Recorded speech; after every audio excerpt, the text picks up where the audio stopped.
شروع کرتا ہوں اللہ کے نام سے جو بڑا مہربان اور نہایت ہی رحم فرمانے والا ہے۔ حضرت موسیٰ علیہ السلام پارٹ 7۔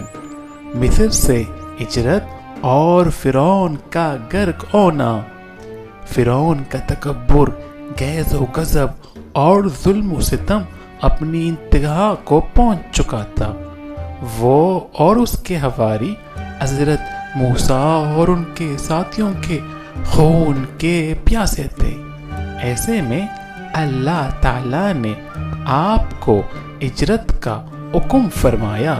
قرآن کریم میں ارشاد ہے، اور ہم نے موسیٰ کی طرف وحی بھیجی کہ ہمارے بندوں کو لے کر راتوں رات نکل جاؤ، پھر ان کے لیے دریا میں لاٹھی مار کر خشک راستہ بنا دو، پھر تم کو نہ تو فرعون کے آپ پکڑنے کا خوف ہوگا اور نہ غرق ہونے کا ڈر۔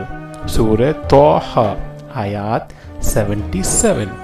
حضرت موسیٰ شروع رات میں بنی اسرائیل کو لے کر مصر سے دریائے قلزم یعنی بحر احمر کی طرف نکلے۔ علامہ طبری بیان کرتے ہیں کہ حضرت موسیٰ علیہ السلام کے ساتھ 6,30,000 سوار اور 20,000 پیادے تھے۔ اس کے علاوہ عورتیں، لڑکیاں اور بچے بھی تھے۔ حضرت موسیٰ علیہ السلام 9 محرم کو ہفتے کے دن غروب آفتاب کے بعد مصر سے روانہ ہوئے۔ فرعون کو آپ کے نکلنے کی خبر صبح کو ہوئی۔ اس نے فوری طور پر 7 لاکھ سے زائد سواروں کے ساتھ ان کا پیچھا کیا۔ جب بنی اسرائیل نے اپنے پیچھے فرعون کے فوجی سیلاب کو اور آگے بپری موجوں کو دیکھا تو گھبرا اٹھے۔ قرآن کریم میں ہے، تو موسیٰ کے ساتھیوں نے کہا ہم تو یقیناً پکڑ لیے گئے۔ موسیٰ نے کہا ہرگز نہیں، یقین مانو میرا رب میرے ساتھ ہے جو ضرور مجھے راہ دکھائے گا۔ ہم نے موسیٰ کی طرف وہی بھیجی کہ دریا پر اپنی لاٹھی مارو۔ سورۃ الشعراء آیات 61-63۔ انہوں نے دریا میں لاٹھی ماری تو اس میں 12 خشک راستے نکل آئے اور بنی اسرائیل کے 12 قبیلے ان میں سے گزر گئے۔ لشکر فرعون یہ حیرتناک منظر دیکھ کر سہم گیا۔ فرعون بھی قدرت کے اس کرشمے کو دیکھ کر مرعوب ہو چکا تھا، لیکن پھر اپنے اوپر فرعونیت سوار کرتے ہوئے گویا ہوا، تم لوگ فکر نہ کرو، یہ سب کرشمہ میری ہیبت کا ہے جس سے دریا کی روانی رک کر راستے بن گئے ہیں تاکہ میں اپنے بگوڑوں کو پکڑ کر سزا دے سکوں۔ یہ کہہ کر وہ آگے بڑھا اور اپنا گھوڑا دریا میں ڈال دیا اور لشکر کو پیچھے آنے کا حکم دیا۔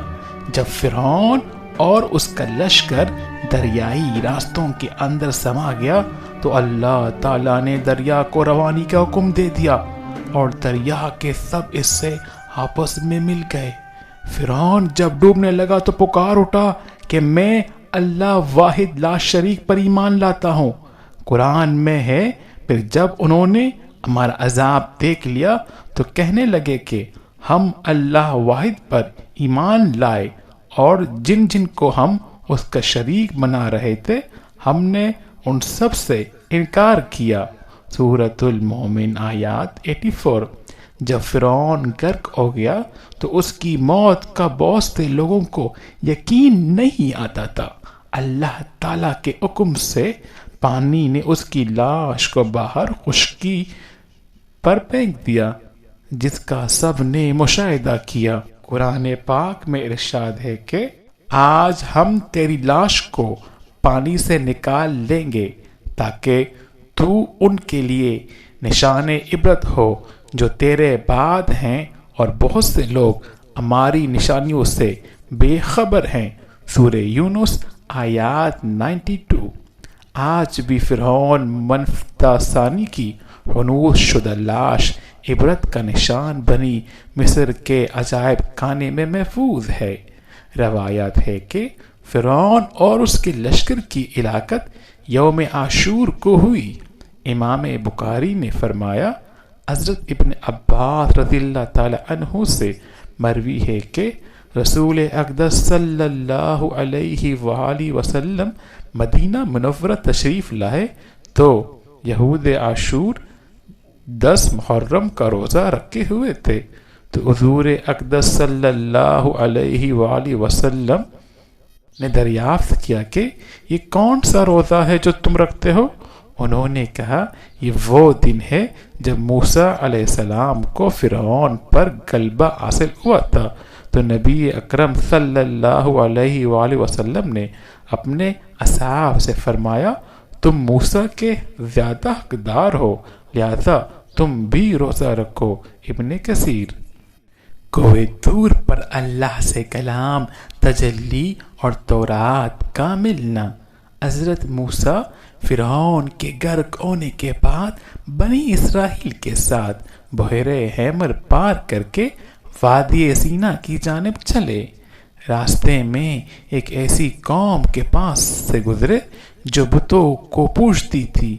बनी इसराइल ने जब ये देखा तो कहने लगे, ए मूसा, जैसे इन लोगों के माबूद हैं, हमारे लिए भी ऐसा ही माबूद बना दो। मूसा अलैहिस्सलाम ने कहा, तुम बड़े ही जाहिल हो, ये लोग जिस काम में लगे हुए हैं ये तबाह किया जाएगा और इनका ये काम महज बेबुनियाद है। फरमाया, क्या अल्लाह ताला के सिवा तुम्हारे लिए कोई और माबूद तलाश करो, हालांकि उसने तुमको तमाम जहान वालों पर फौकियत दी। सूरत अल-अहराफ आयत 138 तक 140। हज़रत मूसा अपनी कौम को लेकर आगे बढ़े। अल्लाह ने बनी इसराइल की हिदायत व रहनुमाई के लिए हज़रत मूसा अलैहिस्सलाम को आसमानी किताब देने का फ़ैसला किया। चनाचा अल्लाह अज़्ज़ व जल ने आपको 30 रातों के लिए कोहे तूर पर बुलाया, जिसमें मज़ीद 10 रातों का इजाफा करके उसे 40 रातें कर दी। हज़रत मूसा ने कोहे तूर पर जाने से कबल अपने भाई हज़रत हारून को अपना जानशीन मुकर्रर किया। हज़रत हारून भाई भी थे और नबी भी। हज़रत मूसा वक्त मुकर्ररा पर कोहे तूर पहुँचे और परवरदिगार से कलाम हुए तो कहने लगे, ए मेरे परवरदिगार, मुझे अपना जलवा दिखा दीजिए, मैं आपको एक नज़र देख लूं।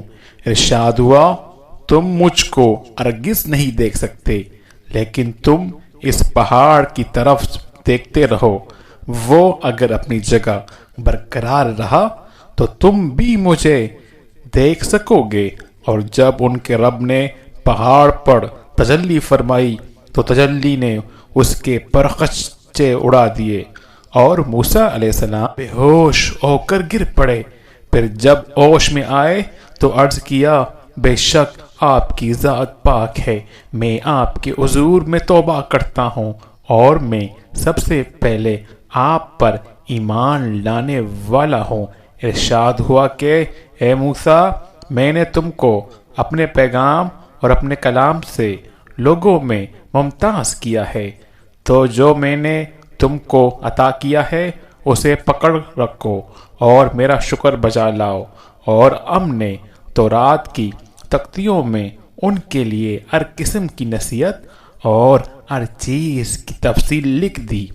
सूरतुल अहराफ आयत 142 ता 145।